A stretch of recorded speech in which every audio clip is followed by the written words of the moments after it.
ಬರವಣಿಗೆ ಅವರನ್ನು ದಾಟಿ ಬರಿತೀನಿ ಅನ್ನೋದಲ್ಲ, ಅವರ ಛಾಯೆ ಇಲ್ಲದೆ ಇರೋ ಹಾಗೆ ಬರೆಯೋದು ಒಂದು ದೊಡ್ಡ ಚಾಲೆಂಜು.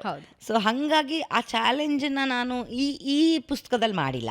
ಯಾಕಂದರೆ ಇದು ಕಂಟಿನ್ಯೂಷನ್ ಆಫ್ ಅಪ್ಪ ಆದ್ದರಿಂದ ನಾನು ಆ ಪುಸ್ತಕನ ಅದೇ ಶೈಲಿ ಬರಲಿ, ನಂದು ಬಂದರೆ ಮತ್ತು ಬೇರೆ ಬೇರೆ ಅಂದರೆ ಮೂಡು ಬೇರೆ ಕಡೆ ಹೋಗ್ಬಿಡುತ್ತಲ್ಲ ಅಂತ ಹೇಳಿ ನಾನು ಹಾಗಾಗಿ ಅದನ್ನು ಹಾಗೆ ಫಾಲೋ ಮಾಡಿದೆ.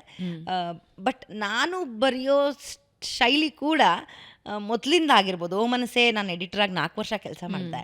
ಸೊ ಓ ಮನಸ್ಸೇನಲ್ಲಿ ನನಗೆ ಬರ್ತಾ ಇದ್ದಿದ್ದು ಕೆಲವು ಆರ್ಟಿಕಲ್ಗಳಲ್ಲಿ, ನಾನು ಬರಿತಾ ಇದ್ದಿದ್ದು ಆರ್ಟಿಕಲ್ಗಳಲ್ಲಿ ಅಪ್ಪ ಎಷ್ಟೋ ಸತಿ ಅಂದರೆ ಅವರು ಟ್ರಿಕ್ಕಿ ಆಗಿರೋರು. ಊಟ ನನ್ನ ಜೊತೆನೇ ಮಾಡೋರು, ಮಧ್ಯಾಹ್ನ ಕೊನೆಗೆ ನಾನೇ ಮಾಡಿಸ್ತಿದ್ದೆ, ಒಟ್ಟಿಗೆ ಕೂತ್ಕೊಂಡು ಊಟ ಮಾಡ್ತಿದ್ವಿ. ಆವಾಗ ಇದು 15 ದಿವಸಕ್ಕೆ ಒಂದು ಸತಿ, ಹಾಯ್ ಬ್ಯಾಂಗ್ಳೂರ್ ಆದರೆ ವಾರಕ್ಕೆ ಒಂದು ಸತಿ.